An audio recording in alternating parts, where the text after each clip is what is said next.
Assalamualaikum. Halo teman-teman semuanya. Teman-teman, pada tanggal 24 Maret adalah Hari Tuberkulosis Sedunia. Di mana pada kesempatan ini saya akan membahas sekilas tentang TBC menurut keputusan Menteri Kesehatan ya teman-teman. Tuberkulosis adalah suatu penyakit kronik yang menular di mana disebabkan oleh bakteri Mycobacterium tuberculosis.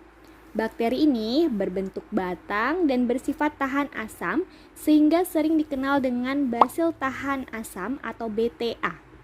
Sebagian besar kuman dari TB ini sering ditemukan menginfeksi parenkim paru dan menyebabkan TB paru.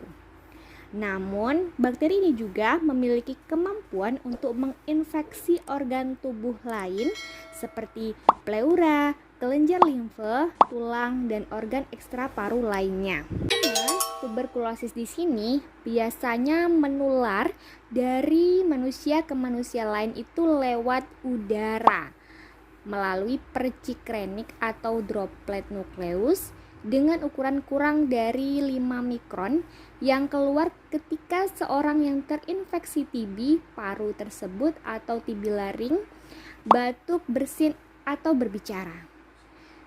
Percikan ini juga dapat dikeluarkan saat pasien TB paru melalui prosedur pemeriksaan yang menghasilkan produk aerosol seperti saat dilakukannya induksi sputum, bronkoskopi, dan juga saat dilakukannya manipulasi terhadap lesi atau pengolahan jaringan di laboratorium. Percikan renik yang merupakan partikel kecil berdiameter 1 sampai dengan 5 mikron dapat menampung 1 sampai dengan 5 basili dan bersifat sangat infeksius yang mana dapat bertahan ya teman-teman di dalam udara sampai dengan 4 jam. Karena ukurannya yang sangat kecil, percik renik ini memiliki kemampuan mencapai ruang alveolar dalam paru di mana bakteri kemudian melakukan replikasi. Ada 3 faktor yang menentukan transmisi dari MTB. Yang pertama, jumlah organisme yang keluar ke udara. Kemudian kedua, konsentrasi organisme dalam udara ditentukan oleh volume ruang dan ventilasi. Yang ketiga, lama seseorang menghirup udara terkontaminasi. Teman-teman tahu nggak, saat satu batuk itu dapat memproduksi hingga 3000 percik renik dan satu kali bersin itu dapat memproduksi hingga 1 juta percik renik. Sedangkan dosis yang diperlukan terjadinya suatu infeksi TB adalah 1 sampai dengan 10 basil.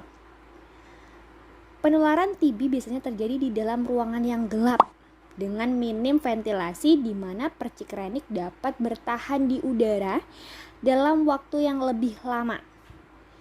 Cahaya matahari itu sebenarnya dapat membunuh tuberkel bacilli dengan cepat. Namun bakteri ini akan bertahan lebih lama di dalam keadaan atau di dalam ruangan yang gelap. Kontak dekat dalam waktu yang lama dengan orang terinfeksi meningkatkan resiko terjadinya penularan. Apabila terinfeksi, proses sehingga paparan tersebut berkembang menjadi penyakit TB aktif bergantung pada kondisi dari imun individu. Pada individu dengan sistem imun yang normal, 90% tidak akan berkembang menjadi penyakit TB dan hanya 10% dari kasus akan mengalami atau menjadi penyakit TB aktif. Resiko paling tinggi itu ya teman-teman terdapat pada 2 tahun pertama pasca terinfeksi, di mana setengah dari kasus terjadi. Kelompok dengan resiko tertinggi terinfeksi adalah anak-anak biasanya teman-teman di bawah usia 5 tahun dan lanjut usia. Orang dengan kondisi imun buruk lebih rentan biasanya mengalami penyakit TB aktif dibandingkan dengan orang yang kondisi sistem imunnya normal. Faktor risiko dari TB.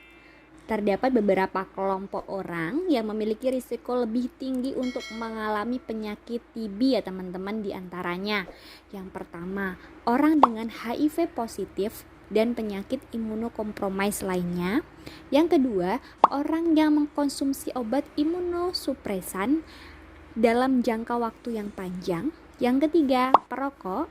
Keempat, mengkonsumsi alkohol tinggi. 5. Anak usia kurang dari 5 tahun dan lansia. 6.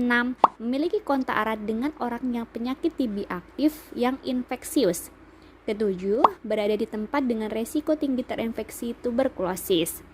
Yang kedelapan, petugas kesehatan. Gejala TB. Gejala penyakit TB tergantung pada lokasi lesi, sehingga dapat menunjukkan manifestasi klinis sebagai berikut. Batuknya lebih atau sama dengan 2 minggu.